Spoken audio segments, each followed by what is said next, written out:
Howdy YouTubers, I'm giving a July update layout tour. Starting here at the east end, where we have the maintenance away facility. See the old faded Conrail logo on the building. Got some old fencing with graffiti. And in the yard there, excuse me, we've got some Herzog equipment, some P&W equipment, ballast, old ties, little outbuilding. It's semi-abandoned. The building's lighted. There's scratch-built lighting here and here. And the backdrop has some forced perspective to make that road look like it's continuing on. Across the way, we have a parking lot that goes off into the backdrop. And all along the whole layout, there's the scratch-built phone poles with transformers and that stretchy wiring. You can see the track there, forced perspective with the poles looking like it continues on. That's the main line for P&W. And on the siding, the maintenance way siding, we have this equipment car and we have an OTM tracker, which is scratch built. And then some various other vehicles versus a porta potty outside. This lighting here is scratch built. And you see some lighting on that building in the background. That building is Northeast Distribution and Cold Storage. It is a facility with 3 spots. Takes in frozen goods, refrigerated goods, and dry goods. And the 3rd spot is really just a holding place for either cars in need of repair or extra inventory or empty cars. You can see the track is overgrown a bit with static grass. There's a truck bay there on the building extension. And across the way toward me is the ADM corn syrup transload facility, which is a 3-car spot. And you can see the hoses for steam to liquefy the corn syrup and then to extract the corn syrup. And inside that, I've done detailing where it's all scratch built with styrene. So you've got a boiler room on the right, an office on the left, and then some tanks and an unloading tower for the trucks inside. And that there's some LED lighting on the ceiling. That just slides back over the building like so. So I usually keep a truck inside, a tanker, and then there's one leaving the facility. And all the industries have Details West deraillers, like you see there, the yellow, and they all have working gates. Right now these gates are open because the engine's working that facility. 3-track crossing with Tomar signals, all controlled by Circuitron. It's got photo sensors, so each of the 3 tracks will activate the crossing. And the road goes off into the backdrop. Here in the foreground, we've got a little bit of rural, a touch of rural in an otherwise industrial area. So there's a chicken coop there. And a taco truck for the guys in the crew. Overpass for a nice division of scenery. And the phone poles, the power lines go down into the ground under the overpass, pick back up here. And everywhere I have a building or a facility, I've got a transformer to feed those facilities. So you see a Sperry rail car, which is doing track inspections. So since I have a point-to-point layout, which goes from the east end of the P&W all the way back around to the north end of the CSX yard, I have an automated train shuttler, which allows any one of my engines can be programmed to go from that yard all the way out here to the end of the P&W and then back again. And that's done with Iowa Scale Engineering's train shuttler, which is called the Motorman. So you can I could program in an engine to take that maintenance away train back and forth. I have an RDC passenger car I can program, and I've got the Sperry rail car. So it's a nice way to have trains running while you're working on the layout, or if you want to show folks your layout. So I can't go in circles, but I can have trains go back and forth between the P&W and CSX. And on either end of the layout, there is a sensor, which is an IR sensor made by Iowa Skilled Engineering. And that's what tells the engine to stop, turn its bell on, and reverse and go back the other way. And you'll see that the track signal will turn from green to red as this train enters into the block. And that's really, for visuals, but also if you're operating, it gives you an idea when you're getting close to the end of the layout there if you're looking at the signal. So it turns red. You can hear the brakes coming on that Sperry rail car as the shuttler tells it to stop and change directions. And it'll then sound the bell and head back the other way it came. So it's kind of a cool thing to have on a point-to-point layout. Check those out on, now the signal's green because it's left the block. Check those out on Iowa Scale Engineering's website. It's a cool product. All right, so as we go under the overpass, we're in the P&W, the main area for P&W, where they have a 2-track engine facility. There's concrete pads between the rails. And it's used for light maintenance and also fueling. We've got a fueling tank here and a couple of fueling towers and some lights on their small office building, outside lights, better view under the overpass. B&W sign. It's their taco truck. This is a small regional office for P&W. You see that crossing gate is activated now by the Sperry rail car.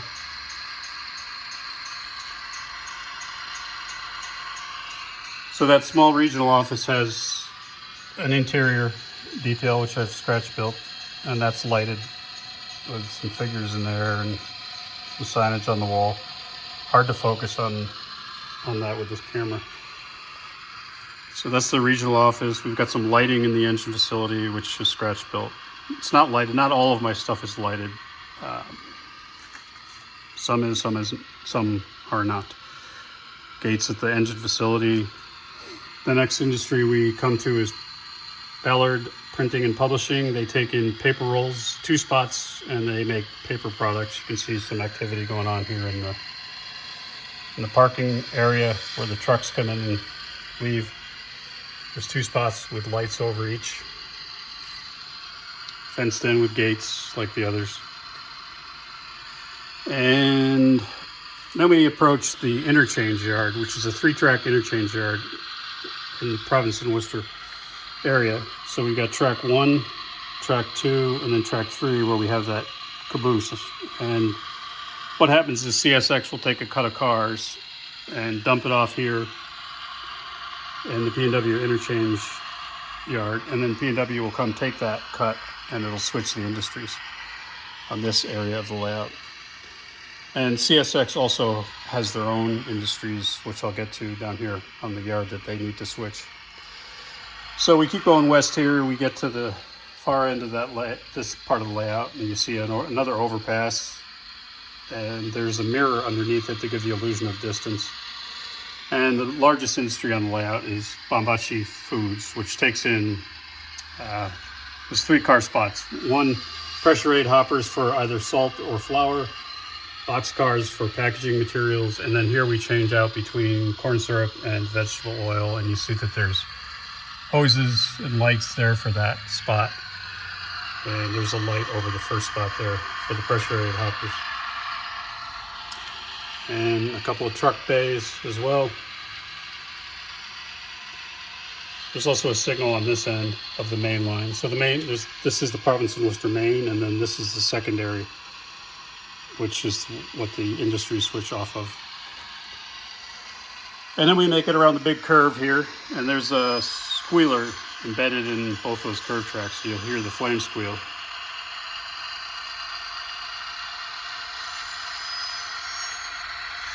It's another Iowa Scale Engineering product.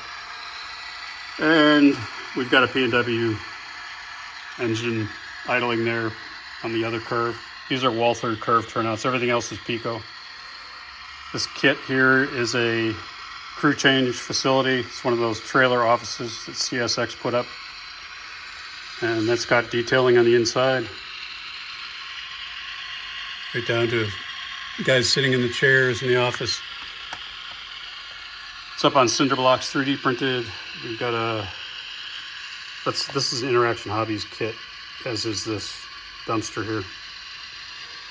And then over here, under the overpass, we have a scrapyard, which is Sims Metal, which actually exists in East Hartford, Connecticut. That's gated, and that is served by CSX, so it comes off of the CSX trackage. That's 2 spots.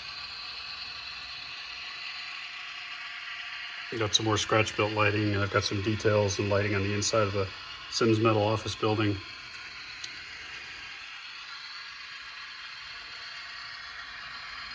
And it continues off into the backdrop, which is also the south end of Hartford,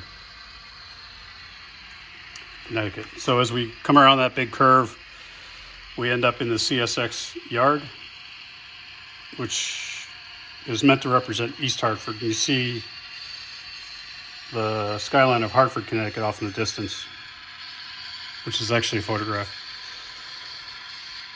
And we have 4 tracks here in the CSX yard. We have track 1 at the fascia, and you can see this Spirit rail car is now turning itself around at this end of the layout, or reversing itself. So we have track 1, track 2, track 3, and track 4. Track 3 happens to be the main line, CSX main line, and that's where that Spirit rail car is running. There's a signal light in that block as well, so as it pulls out of that block, that light will turn green. As it's heading toward us, it's clearing the block. There, it's green now. We've also got a signal light over this next industry I'm going to show you, which is United Steel, which is an industry in East Hartford, but I've sort of proto-freelanced it. It takes 2 coil car spots on the inside, and when you block the furthest one with a car, this light turns red. So if I pull both these coil cars out, it'll turn green. There's a delay there, but it turns green. So when you're switching this facility, you know that you're getting back toward the end of the building when it turns red. And in worst case, you're going to bump the back wall. It's not going to derail anything. And then I've got lighting on the inside, as well as photographs of the inside of a metal plant on the wall. So this is scratch built from Walther's kit. You can see it's a real thin slice of a building, but it comes from what was left over from that printing and publishing facility. So I like to get 2, sometimes 3 buildings out of a Walther's kit, which you can do with a shelf layout like this. So then we get to the end of the yard, and you can get a good view here of the CSX yard. And this is the second cut of cars that would need to go to P&W. Now we've got a couple cars here for switching the Sims Metal scrapyard and the United Steel coil plant, or metal fabrication plant. More of the scratch-built power lines, utility poles, and where I need to, the power lines cross over the tracks and go into the ground. So for example, to power this, and there's a transformer there. So what else? We've got some dwarf signals that are used to indicate the orientation of the turnouts. And for a future video, and the whole layout has lighted valance using LEDs. In a future video, what I'm going to talk a lot about is the remote controls for all of the turnouts. I've gotten down to a point where I've started to label everything and put maps on the fascia, but I don't want to do a spoiler now because I've got more work to do, where I've got my crossovers are wired to tortoise machines so that I can flip both of them together, and I get an indication on the fascia as to which way it's aligned, and a little map to help any operators know what they're doing here. So you can see there's quite a bit going on the fascia, but it's really in an effort to make everything a lot more intuitive and easier to operate. And it's made a big difference for me just to enjoy the layout more without having to look over and reach across trains to switch the tracks. So 20 inches deep this way, and then down by the CSX area, it's 12 inches deep. And this section, I think from end to end, is maybe 9 feet, and then from that corner out is 14 feet, to give you an idea of the size of the layout. So I'll give you a pan out view of the whole thing. And I have it in my garage. I have air conditioning and dehumidification, so it works out well. I don't have to take room on the inside of the house, which is good for the marriage. So that is the layout. That's an update. A lot more to come as I get into these fascia turnout controls. As I get closer to finishing those, I'll do a whole video series on how I did it and actually show some operations with that, with those new controls being used. So I'll leave you with that, and I hope you had a great 4th of July. Enjoy the weekend. Cheers.